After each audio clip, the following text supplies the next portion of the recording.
9번부터 다시 보겠습니다. 9번 보시면 갑은 자신이 소유하는 임야를 개발하여 리조트를 개발하기 위해 사업 허가를 받았다. 이때 환경영향평가 대상지역 안에 거주하는 X와 환경영향평가 대상지역 밖에 거주하는 Y가 당해 사업 허가가 위법함을 이유로 취소를 제기하였다. 다음 중 소송에서 사용할 원피고들의 주장과 그 근거가 옳게 연결된 것은 사업 허가를 받은 쪽은 지금 갑입니다. 그죠? 환경영향평가 대상지역을 이렇게 그리게 되면은 첫 번째 행정청이 갑에 대해서 사업 허가를 내줬습니다. 행정청이 있고 행정청이 갑한테 사업 허가를 내줬다. 그래서 이제 여기다가 리조트를 이렇게 만들었다. 대상지역 안쪽에 거주하고 있는 사람이 X고요. 안에 거주하고 있는 사람이 X. 그 다음에 밖에 거주하고 있는 사람이 Y. 이렇게 되어 있습니다.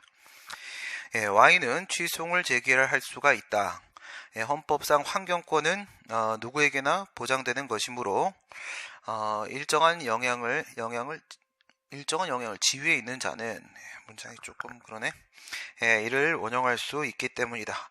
헌법 제35조 헌법 제35조를 근거로 해서 35조의 환경권을 근거로 해서 원고 적격이 인정될 수 있다. 지금 이런 주장을 하고 있는 건데요. 밖에 있는 Y가 환경권을 근거로 원고 적격이 인정될 수가 있겠는가? 환경권 근거로 한 원고 적격은 우리 판례가 일관되게 부정하고 있습니다. 헌법상 기본권 가지고 인정하고 있는 것은요. CF 거시게 되면 CF 헌법상의 기본권입니다. 헌법상 기본권을 가지고 원고 적격을 인정시킨 케이스는 하나밖에 없습니다. 원고 적격을 인정한 케이스는 병막의 제조업자 사건이죠. 병막의 제조업자 사건에서 인정한 것은 헌법 제15조죠. 헌법 제15조 15조의 경쟁의 자유를 근거로 해서 원고 적격을 인정한 것 하나밖에 없고요. 환경권은 원고 적격의 근거가 될 수 없다라고 보고 있습니다. 두 번째, 갑은 취소의 피고가 된다. 사업시행자로서 공법상 임무를 수행하는 지위에 있기 때문에 그렇다. 이 사업 허가에 대해서 지금 이제 소송을 제기하려고 하는 거죠. 행정청이 갑에 대해서 사업 허가 처분을 하였습니다. 사업 허가 처분을 했는데 이 사업 허가 처분에 대해서 갑이 소송을 제기하는 경우가 있을 수 있고 X가 그다음에 Y가 소송을 제기하는 경우가 있을 수 있고 이렇게 소송을 제기하는데 여기서 지금 피고가 갑이 될 것이다 라고 지금 주장을 하고 있는 겁니다. 이건 말이 안 되는 거죠. 그죠? 피고는 누가 되는 거야? 피고는 처분 등을 행한 행정청이고 지금은 재결이 아니니까 처분청이 돼줘야 되는 것이고요. 갑이 지금 사업 허가를 받은 사업시행자다라고 얘기하는 이 부분은요. 무슨 문제가 생길 수 있어요? 갑이 피고가 되는 경우, 갑을 상대로 소송을 제기하는 경우라고 하게 되면 그거는 손실보상 청구가 되는 거죠. 손실보상 청구 소송이라고 하게 되면 그것은 사업시행자를 상대로 소송을 제기하게 되는 것이지만 손실보상 청구 소송은 당사자 소송이 되는 것이죠. 그런데 지금 이것은 취소송입니다. 항고소송은 권리주체를 상대로 해서 제기하는 소송이 아니라 행위주체로서 이와 같은 사업허가 처분을 한 행위주체, 행정청을 상대로 소송을 제기되는 것이기 때문에 갑이 피고가 될 수는 없고요. 그 다음 3번 X는 취소를 제기할 법률상 이익이 있다. 환경영향평가법은 법률상 이익을 평가하기 위한 기준에 속하는 관계법률에 해당하기 때문이다. 이렇게 되는데 관계법률에 해당하기 때문이다. 이 같은 내용은 우리가 지금까지 계속했던 내용 간단하게 다시 한번 정리를 하시고요. 양질물인 대연입 이렇게 들어가는 것이죠. 양질물인 대연입 물인 그 다음에 여기서 다시 대현입 이렇게 들어가는 겁니다. 지금 얘기한 것은 환경영향평가법 얘기를 지금 꺼냈습니다. 각각 한번 비교해 보시게 되면 양은요, 양적 범위죠. 양적 범위, 질적 범위, 물적 범위, 인적 범위 이렇게 들어가는데 양적 범위가 바로 보호규범 이론이었었습니다. 그 다음 질적 범위가 목적론적 해석, 그 다음 물적 범위는 대상 사업이냐 아니냐라는 문제가 됐었고, 그 다음 대는요, 대는 대상 지역 안에 밖에 거주하느냐라는 문제고, 얘는 현실 일시에 대한 문제였었고, 이번 입증 책임에 대한 문제였었습니다. 입증 책임 이렇게 들어가시면 이 보호규범 여기서 들어가는 게 법률상 보호이익의 법률 범위죠. 근거법규에서 대법원은 어디까지 확대를 하고 있다. 관계법규까지 확대를 하고 있고, 헌법재판소는요, 헌법상 기본권까지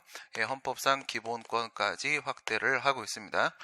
목적론적 해석은 공법이 사익보호를 명시적으로 규정하고 있지 않다고 하더라도 해석을 통해서 사익보호 취지가 인정되면 된다, 이런 내용인데, 여기서 얘기하는 관계법규 안에 무엇도 포함되고 절차법규도 포함이 되고, 그 다음에 관련 처분의 근거법규로서 관련 법규도 포함이 되고 하죠. 이 절차법규 이 부분이 바로 환경영향평가법이죠. 그래서 지금 얘기를 하고 있는 게 환경영향평가법은 법률상 이익을 평가하기 위한 기준, 즉 법률상 보호이익의 법률의 범위 안에 그 이익을 보호하는 규범의 범위 안에 포함이 될 수가 있기 때문에 원고적격이 법률상 이익이 인정될 수 있다라고 했는데, 여기 이제 두 가지가 인정이 된다라는 지금 전제를 깔고 있는 것이고요. 대상 사업이 맞고, 그 다음에 환경영향평가법에서는요, 대상 지역 내에 거주하는 주민의 환경상 이익을 보호하는 취지가 인정이 되죠. 대상 지역 내에 거주하는 주민 이렇게 돼 있고, 이 대상 지역 이 첫 번째 이 부분에서 바로 인정이 됩니다. 안에 거주하는 주민이라고 하게 되면 그러면 사실상 추정이 될 수가 있다. 밖에 거주하는 주민이라고 하게 되면 그렇지 못하기 때문에 내려간다, 이렇게 배웠는데, 여기서 안에 거주하는 주민이죠. X 같은 경우에는 대상 지역 안에 거주하는 주민이기 때문에 갑의 환경상 이익의 침해가 사실상 추정이 된다. 따라서 법률상 이익이 인정된다. Y는 취소를 제기할 수가 없다. Y는 법률상 이익이 있는 자이기는 하지만 리조트에 대한 사업 허가에 대한 신청권이 없기 때문이다. 그럼 X는 신청권이 있느냐? 그거랑 관계가 없는 문제죠. 그렇죠? 사업 허가, 이 사업 허가가 무엇이라고 한다면 얘가 쌍방적 행정행위라고 한다면, 그죠? 쌍방적 행정행위겠죠. 쌍방적 행정행위라고 한다면 얘네가 사업을 하려고 시도를 하게 되면 당연히 신청권이 얘한테도 인정이 되는 것이고, 신청권이 얘한테도 인정이 되는 겁니다. 왜 그렇다? 쌍방적 행정행위라는 것은 무슨 신청권이에요? 이거는 법규상 신청권이죠. 법규 해석상 신청권. 법규상 신청권이고, 우리 판례가 말하는 대로 법규상 신청권이라는 것은 일반적 추상적 응답 신청권입니다. 일반적 추상적 뭐라고요? 일반적 추상적 신청권입니다. 일반적 신청권이라는 것은 사람이 누구인지를 가리지 않는다는 것이죠. 그렇게 보게 되면 갑도 신청권이 인정되고 X도 Y도 다 신청권이 인정될 수 있는 겁니다. Y의 신청권이 부정되는 것도 아니거니와 신청권이 있다 없다라는 문제하고 지금 법률상 이익이 인정된다 안 되라는 문제하고는 전혀 다른 문제가 되는 겁니다. 여기서 지금 뭘 헷갈리냐, 어디를 지금 짚으려고 하시는 거냐, 신청권이 없기 때문에 법률상 이익이 인정되지 않는 경우는 어떤 경우예요? 신청권이 없기 때문에 법률상 이익이 인정되지 않는 경우도 있을 수는 있죠. 있을 수는 있습니다. 어떤 경우에? 법률상 이익이라는 것은 이거는 공법상 권리죠. 공권입니다. 공권이 되는 것이고, 이게 첫 번째, 두 번째 이렇게 나눠보시게 되면 침익적 처분에 대한 공권이라고 하게 되면 그건 방어권이 되죠. 방어권. 그 다음 두 번째, 수익적 처분에 대한 공법상 권리라고 하게 되면 그것은 이행 청구권이 되겠죠. 이행 청구권. 이 이행 청구권 이 부분입니다. 이 부분이라고 하게 되면 수익적 처분을 해달라고 했는데 그것이 거부나 부작위가 돼가지고 소송을 제기하는 경우라고 하게 되면 그 법률상 이익은 이행 청구권이 될 것이고, 이 공권이 성립된다라고 했을 때 공권 성립입니다. 공권 성립의 요건은 우선 국가 쪽의 의무 부과가 인정돼야 되고 그 다음에 사익보호성이 인정돼야 되고 이렇게 되는 거잖아. 그렇죠?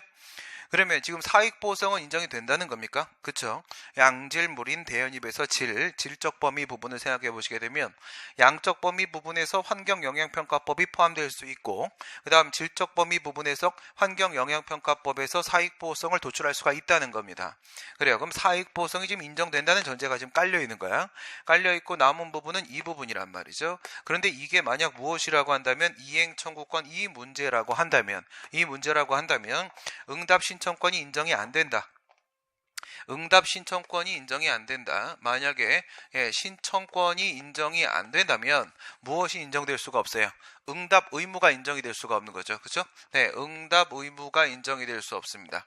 응답 의무가 인정이 될 수 없다라고 하게 되면 여기서 하자 없는 응답을 요구할 수 있는 권리 자체가 인정될 수가 없는 거예요. 여기서도 어떤 의무도 인정될 수 없다. 응답 의무가 인정될 수 없으면 여기서 공법상 의무, 그것이 무하자 재량사 의무든 아니면 실체법적 공의무든 어떤 의무도 인정이 될 수가 없는 겁니다. 그래요. 응답 의무가 신청권이 없다. 그래서 응답 의무가 없다. 의무 부과가 깨진다. 그래서 법률상 이익이 깨진다. 라는 논리가 성립이 되려면 이 논리는 어디에서 성립될 수 있는 거야? 요구소송이죠. 요구소송. 그렇죠? 요구소송 문제입니다. 그런데 지금 여기서 Y가 이 사업허가 처분에 대해 소송을 제기한다는 것은 이건 무슨 소송입니까? 1유형입니까? 2유형입니까? 3유형입니까? 4유형입니까? 1유형은 방어소송이죠. 2유형은 요구소송이죠. 3유형은 제3자 방어소송이죠. 4유형은 제3자 요구소송이죠. 지금 이거는 제3자 방어소송이잖아요. 그렇죠? 이건 방어소송입니다. 이쪽이란 말이에요. 방어소송이기 때문에 요구소송이 아니고요. 이행청구권을 주장하는 게 아니라 방어권을 주장하는 겁니다. 방어권을 주장하는 거면 신청권이 있다 없다라는 문제하고 법률상 이익이 인정된다라는 문제는 다른 트랙이란 말이에요. 다른 트랙이기 때문에 신청권이 없는 것도 아니고 신청권이 없다고 해서 법률상 이익이 인정될 수 없는 것도 아닙니다. 그래서 틀린 지문이 되겠죠. 지금 이 문제는 단순하게 여러분들이 판단을 하실 수 있는데 이와 같이 신청권이 없으면 요구소송에서는 원고적격이 부정된다는 사실, 이것도 하나 여러분들이 정리를 해 놓으셔야 되는 겁니다. 이 같은 문제가 한번 출제된 적이 있었습니다. 그 다음 10번을 보시게 되면 아래 사례와 관련한 다음 설명 중에 옳은 것은 부산지방경찰청 소속의 의무경찰대원 갑은 의무경찰대원, 의무경찰대원, 전투경찰대원, 이거 뭐예요? 경찰공무원이 맞다 이거죠. 경찰공무원 맞습니다. 갑은 오토바이를 타고 순찰 업무를 수행하던 중에 4인인 의리운전하는 트럭과 충돌을 하였다. 이중배상에 대한 문제죠. 이중배상 문제도 간간히 출제가 되고 있습니다. 그러면 의무경찰대원이 지금 국가공무원이죠. 국가공무원이 지금 갑이 있습니다.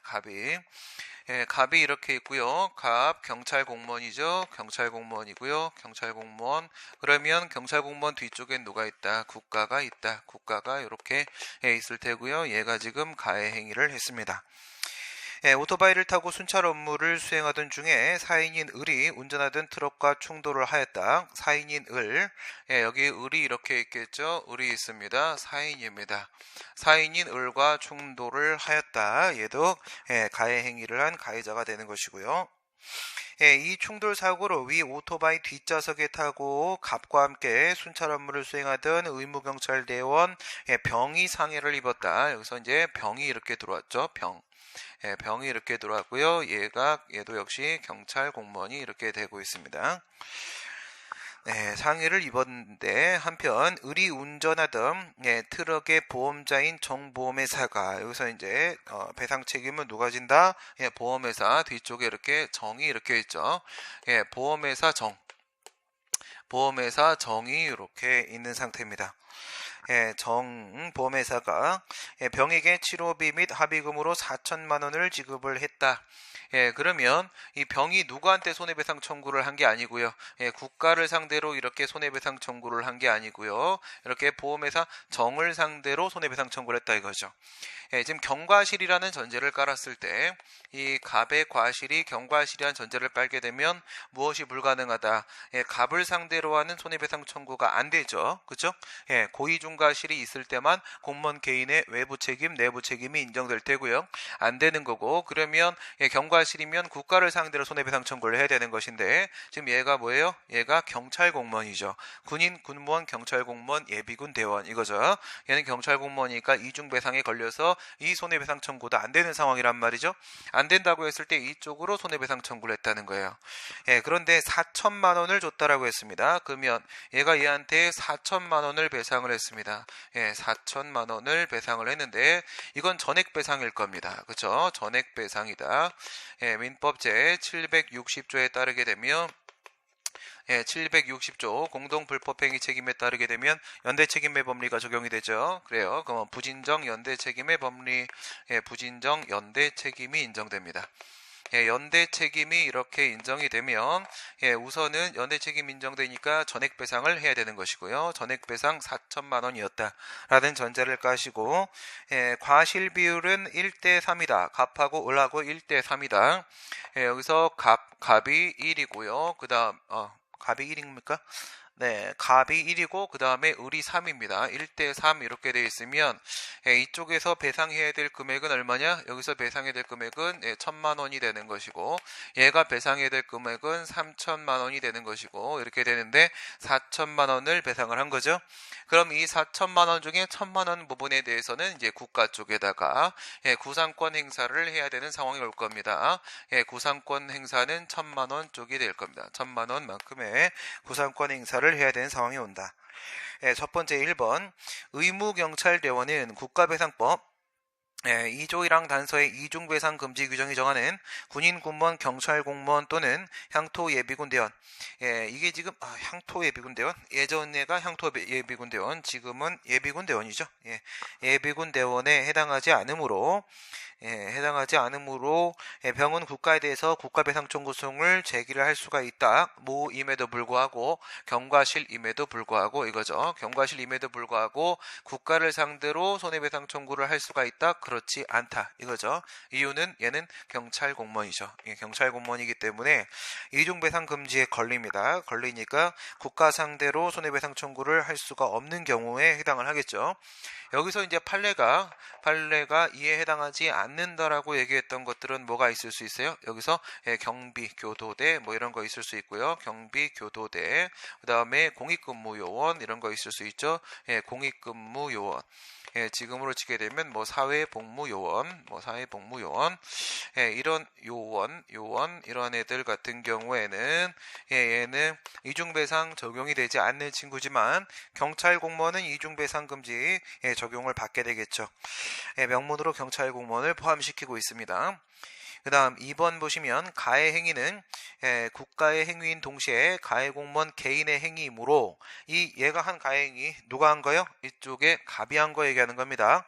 갑의 한 이와 같은 가해 행위는 국가의 행위임과 동시에 가해 공무원 갑의 행위이기 때문에 고의중과실이냐 경과실이냐 이런 것을 불문하고 갑은 위 사고에 대해서 병에 대해서 책임을 지어야 한다라고 얘기를 하는데 지금 여기서 한 말은 뭐예요? 지금 얘가 하고 있는 얘기는 요거는 자기책임설입니다. 요건 자기책임설입니다. 자기책임설, 대위책임설 이렇게 한번 비교를 해보시게 되면 어떻게 들어가는 거였어요? 대위책임설. 얘는 국가 배상의 본질을 국가가 가해 공무원을 대신해서 배상 책임을 지는 것이다 이렇게 보는 입장이고요. 그 다음에 자기 책임설은 국가가 자기 책임에 대해서 배상을 하는 것이다. 엄연히 불법 행위를 한 것은 누군데? 공무원인데 국가 등이 책임을 지는 이유가 뭐냐? 대신 지는 거다. 아니다. 자기 책임을 지는 거다. 이런 입장이죠. 물론 이제 우리 통설 판례는 절충설의 입장이고요. 이 대위 책임설에 따르게 되면 누구의 책임이 되는 것이다? 공무원의 책임이 되는 것이다. 공무원 책임이 되는 것인데 그런데 외부적으로는 누가 대신 책임을 지는 거다? 외부적으로는 국가 등이 배상 책임을 대신 지게 되는 거다. 국가 등이 배상 책임을 대신 지는 거다. 이렇게 보는 입장이 되는 것이고 공무원의 100% 책임이라는 겁니다. 이거는 전적으로 공무원 책임이 맞다는 거예요. 이게 대위 책임설 입장입니다. 자기 책임설 같은 경우는 그렇게 보는 게 아니라 공무원의 책임하고 그 다음에 국가 등의 책임이 이렇게 각각 존재하고 있는 것이다 이거예요. 공무원 책임이 있다. 여기에는 공무원의 책임이 이렇게 있는 것이고 그 다음 여기에는 국가 등의 책임이 이렇게 있는 것이다. 그러면 둘을 비교를 해보시게 되면 공무원 같은 경우 무슨 책임을 지는 겁니까? 얘는 자신의 불법 행위에 대한 책임을 지는 거죠. 자기의 불법 행위에 대한 책임을 지는 게 공무원 책임 쪽이 되는 것이고 국가 등 같은 경우에는 자신의 관리감독의 소홀에 대한 자기 책임을 이렇게 지게 되는 겁니다. 그러면 피해 국민 갑이 이렇게 있습니다. 피해 국민 갑이 있으면 이건 누구를 상대로 손해배상 청구를 해야 된다? 국가 등을 상대로 손해배상 청구를 할 수밖에 없습니다. 그럼 그 금액은 당연히 국가 등이 돈을 주는 거고 누구 책임이야? 공무원 책임이죠. 공무원 책임이고 국가는 대신 책임을 지는 것밖에 없습니다. 국가 등은 책임이 없습니다. 0%야. 그럼 얘는 어떻게 해요? 내부 관계에서 공무원에 대해서 전적으로 구상권을 행사를 하게 되는 이런 상황이 되는 거죠. 그 다음에 자기 책임설 같은 경우에는요, 갑은 불법 행위를 한 공무원을 상대로 손해배상 청구를 할 수도 있고, 그다음 국가 등을 상대로 손해배상 청구를 할 수도 있고 이렇게 또는 걸리게 됩니다. 그럼 이제 비교를 한번 해보도록 하겠습니다. 만약에 대위 책임설의 입장을 따르게 되면요, 대위 책임설을 따르게 되면 공무원하고 국가 등하고요. 이렇게 비교해 보시고, 자기 책임설도 역시 공무원하고요. 그 다음에 국가 등 이렇게 비교를 해 보시게 되면 외부 책임, 내부 책임, 외부 책임, 내부 책임, 외부 책임, 내부 책임 이렇게 비교해 봅니다. 공무원에게 과연 외부 책임이 인정되냐? 전혀 인정되지 않죠. 갑은 공무원 상대로 손해배상 청구를 전혀 할 수가 없습니다. 우선은 무조건 국가 등을 만나야 되는 겁니다. 외부 책임 인정 안 되고요. 내부 책임은 인정이 됩니까? 내부 책임은 100%다 인정이 되는 것이죠. 그 다음 국가 등 같은 경우에는요, 국가 등은요 외부 책임이 인정이 되겠죠. 인정이 되고 그 다음에 국가 등은 내부 책임이 인정이 됩니까? 인정이 안 되죠. 아무 책임이 없습니다.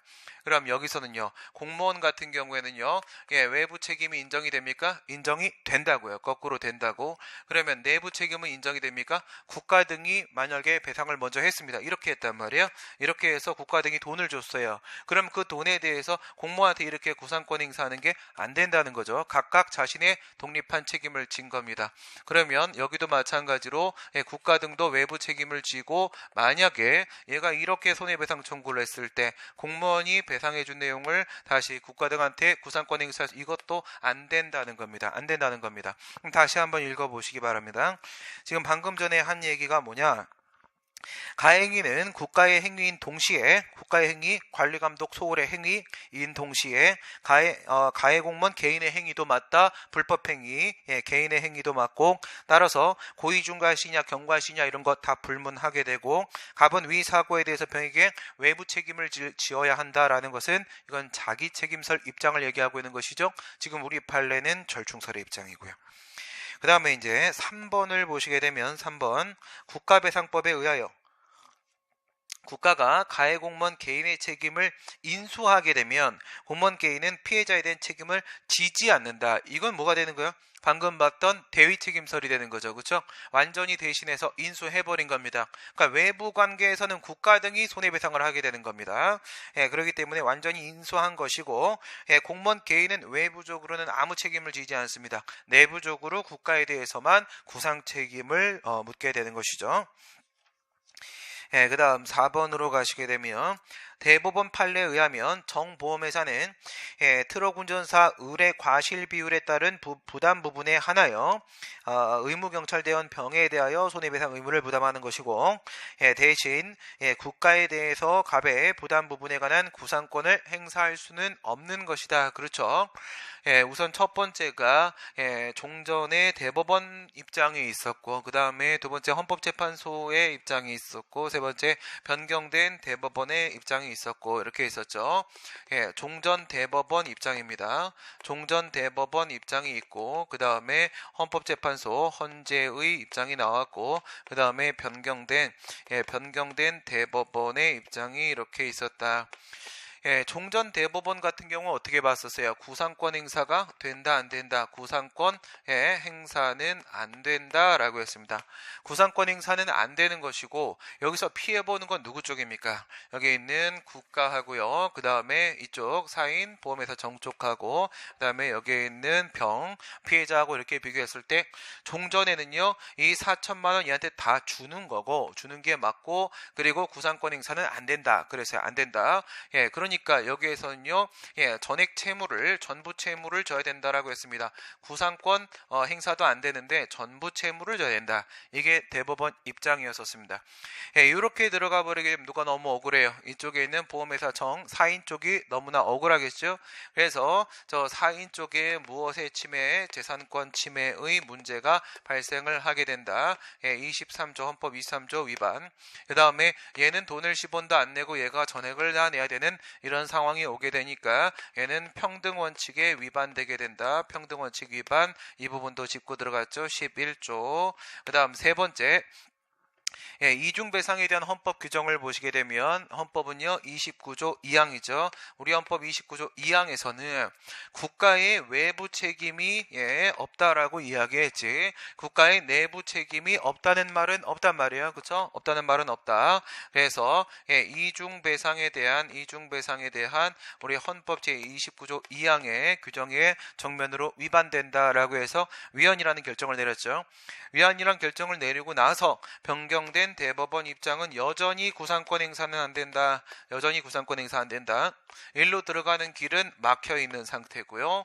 그러면 얘한테 손해배상 청구할 수밖에 없는데 이 구상권 행사의 길을 막으면서 뭐라고 했냐? 본인의 과실 비율에 해당하는 3천만 줘라라고 했습니다. 3천만 줘라. 구상권 행사는 안 되고 대신에 분할 채무로 가자라고 했습니다. 분할 채무로 가자. 그래서 자기 비율에 대해서만 돈을 주면 되는 것이다 라고 했죠.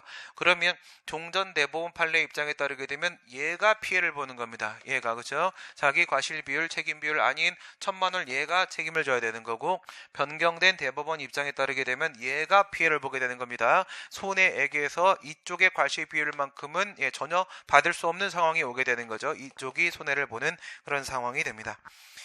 네, 다음에 11번 문제를 보시게 되면요. 11번 취소송은 행정심판과 관련하여 임의적 전치주의를 원칙으로 하나 국세부가 처분에 대한 취소송은 필요적 전치주의를 택하고 있다. 우선 이제 맞는 얘기죠. 우리 행정소송법 제18조 1항 본문에 보시게 되면 임의주의를 원칙으로 하고 있습니다. 1994년도에 법이 개정되기 전까지 98년도에 시행되기 전까지는 필요주의가 원칙이었었고 1심이 고등법원이었었습니다만 지금 같은 경우 임의주의로 바뀌어 있는 상태고 그리고 국공로 도사징발 감사합니다가 이제 필요주의죠. 다른 법률이라고 한 게 국공로 도사 징발 징발 감사합니다. 이게 이제 필요주의였었죠. 첫 번째 국은요 국세처분을 말하는 것이고 지방세처분은 해당 사항이 없고요. 두 번째 공은 공무원에 대한 불이익처분을 말하는 것이고요. 국세처분은 국세청장에 대한 심사청구나 아니면 조세심판원에 대한 심판청구 둘 중에 하나를 거쳐야 되는 것이죠. 이 같은 경우에는 소청심사를 거쳐야 되는 것이고 그 다음 노동위원회 처분이죠. 지방노동위원회 처분 같은 경우에는 중앙노동위원회 재심 판정에 대한 소송만 허용이 된다. 재결주의가 적용되고 있기 때문에 필연적으로 필요주의가 적용되는 상황이 되고요. 그 다음 도로교통법상 처분, 운전면허 정지 취소가 되고요. 이거는 사용료나 수수료 등의 처분을 말하는 것이죠. 지방자치법 제140조가 되는 것입니다. 그래서 도로점용료 부과처분이 나오게 되면 그 도로점용료 부과처분에 대한 소송을 바로 제기할 수가 없고 반드시 지방자치단체장에 대한 이의 신청을 거쳐야만 그래야만 소송을 제기할 수 있고요. 이거는 이제 징발법상의 징발당한 후에 보상금 지급 결정 처분도 역시 징발보상위원회의 행정심판을 거쳐야만 소송을 제기할 수 있고 마지막은 감사원의 변상 판정에 대해서도 감사원의 재심 판정을 거쳐야만 소송을 제기할 수 있도록 하고 있습니다. 국세처분은 행정심판 전치주의가 적용이 되죠. 당사자 소송의 계속 중에 법원의 허가를 얻어서 처분의 취소로 소를 변경할 수가 있으며 이 경우에 변경된 취소는 처음에 당사자 소송을 제기한 때 구소조 제기된 때 간주되므로 취소의 제소기한의 준수 여부도 당사자 소송을 제기한 때를 기준으로 판단을 한다 이렇게 되어 있는데요.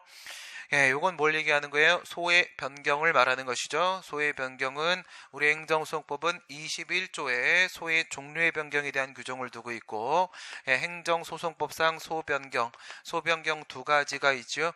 21조가 있고 22조가 있습니다. 21조, 22조는 구소가 취소 소송이라는 전제가 깔려 있는 것이죠.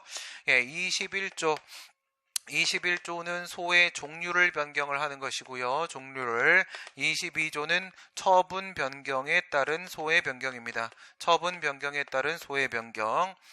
소의 종류의 변경입니다. 소의 종류의 변경은 소송의 종류가 바뀌어야 되는데 이게 37조로 넘어가고 42조로 넘어가죠. 얘 같은 경우에는요 38조 1항으로 넘어가고 44조 1항으로 이렇게 넘어가는 구도가 되는 겁니다. 지금 위에 있는 소의 종류의 변경, 구소가 뭐고 신소가 뭐예요? 구소가 당사자 소송이고 구소는 당사자 소송, 당사자 소송이 되고 있고요. 무엇으로 바꾼다? 신속.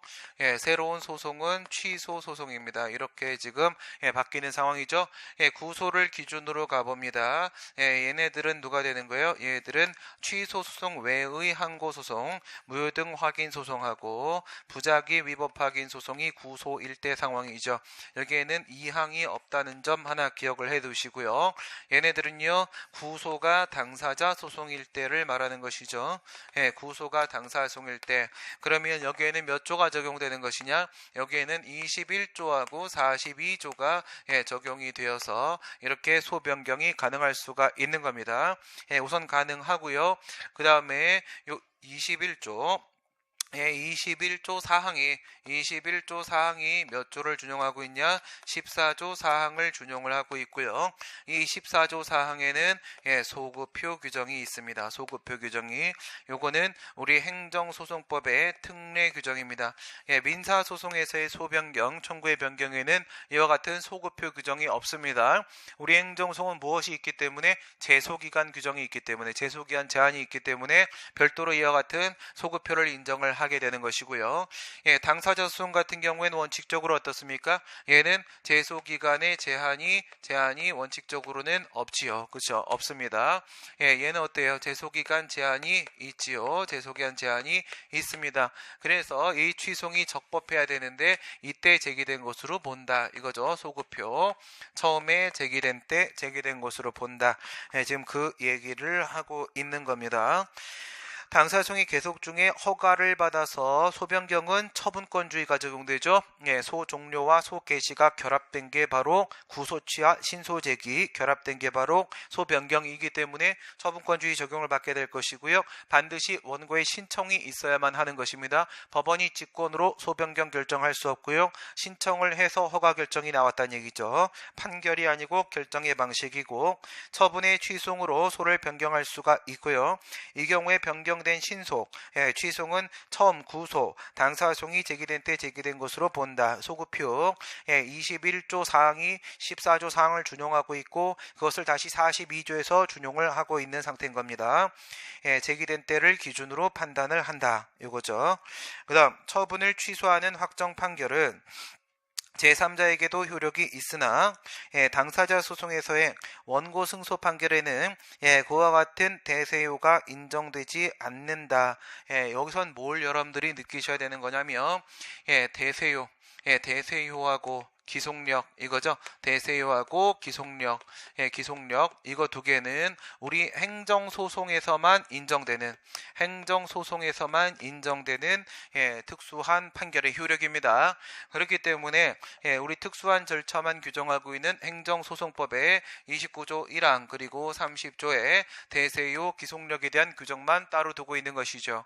이것은 어디에서 인정되는 효력이다? 행위소송입니다. 행위소송. 처분 등을 다투는 행위소송에서 인정되는 것이다. 이런 걸 정리를 해 놓으시면 되겠고요. 기판력의 표준시는 사실심 변론 종결시이기 때문에 처분의 위법 여부도 사실심 변론 종결 당시에 법령과 사실 상태를 기준으로 판단하여야 한다는 것이 현재 판례 입장이다. 이건 이제 잘못된 얘기죠. 뭐가 잘못된 겁니까? 위법성 판단을 얘기하는 거죠, 지금. 위법성 판단 기준시가 처분시죠. 위법성 판단 기준시가 처분시인데, 이 생각을 한번 해보세요. 왜 기판력의 시간적 범위가 사실심 변론 종결 시인가 이 생각을 해보셔야 되는데, 위법 판단 기준시입니다. 위법 판단 기준시, 요게 처분시가 되는 거죠. 요게 처분시가 되는 건데, 여기서 위법성을 판단한다라고 했을 때 법에 위반된다. 우리가 얘기하는 일반적인 법은 실체법 얘기하는 겁니다. 그렇죠? 작용법, 실체법. 실체법에 위반되는지 여부에 대한 판단은 언제의 법을 기준으로 하는 것이다. 처분 당시의 법을 기준으로 하는 것이지 판결 당시의 법을 기준으로 하는 게 아니라는 겁니다. 이거는 뭐야? 실체적인 문제입니다. 실체적인 문제인데, 그러면 우리 판결의 효력 중에서 기판력하고 기속력하고 한번 비교를 해보시기 바랍니다. 기판력하고 기속력. 기판력은 어디에만 미친다? 기판력은 판결 주문에만 미친다 이거예요. 주문에만 미치고, 기속력은 판결 주문과 함께 판결 이유에까지 미친다 이겁니다. 판결 이유에까지.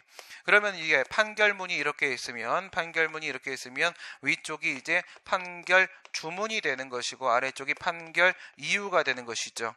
그럼 판결 주문 부분에는 무슨 내용이 있어요? 결론만 나오죠. 여기에는 결론만 나옵니다. 그런데 판결 이유 부분에 왜 그 처분이 위법인지에 대한 실체법적인 판단은 어디에 나온다? 판결 이유 부분에 나온다는 겁니다. 오케이. 그러면 여기에 실체법적 판단이 들어오니까 기판력은 실체법적 판단이 포함이 안 된다. 그래서 얘는 소송법적 효력이 되는 겁니다. 기속력은요, 판결 이유 부분에 실체법에 대한 판단 내용이 포함되어 있기 때문에 얘는 뭐가 돼요? 얘는 실체법적 효력, 얘는 실체적 효력이 되는 것입니다. 그러니까 이 위법성 판단 기준시라는 것은 실체적인 문제다. 그럼 얘는요, 어디랑 똑같아질 수밖에 없어요? 기속력. 그래서 기속력의 시간적 범위는 처분시가 되는 것인데, 기판력은요, 소송법적 효력이니까 언제까지 소송 자료를 제출할 수가 있으며 언제까지 제출된 소송 자료를 근거로 나온 결론이냐 이걸 보는 거예요. 그럼 소송 자료는 언제까지 제출해요? 소송 자료는 사실심 변론 종결 시까지 제출할 수가 있는 거잖아요. 사실심까지. 그래서 언제까지 소송 자료를 제출할 수 있는지를 기준으로 해서 기판력의 시간적 적용 범위를 파악하게 되는 것이기 때문에 그게 사실심 변론 종결 시가 되는 것이고, 그렇다고 해서 위법성에 대한 판단을 사실심 변론 종결 시를 기준으로 판단하는 것은 아니다 이겁니다. 네, 시간이 오늘 많이 이래저래 많이 부족합니다. 오늘 여기까지 하시고요. 우리 한 번 남았죠. 그죠? 한 번 남았죠.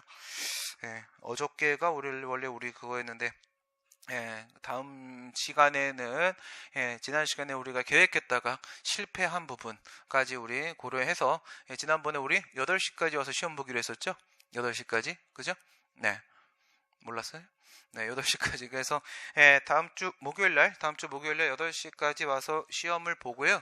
이제 오늘 3개 다 봤으니까 2개 원래 사회차 거 보시면 됩니다. 원래 사회차 거 보시고 9시부터 수업을 바로 시작하는 걸로 이렇게 하도록 하겠습니다. 네, 오늘 여기까지 하도록 하겠습니다. 수고하셨습니다.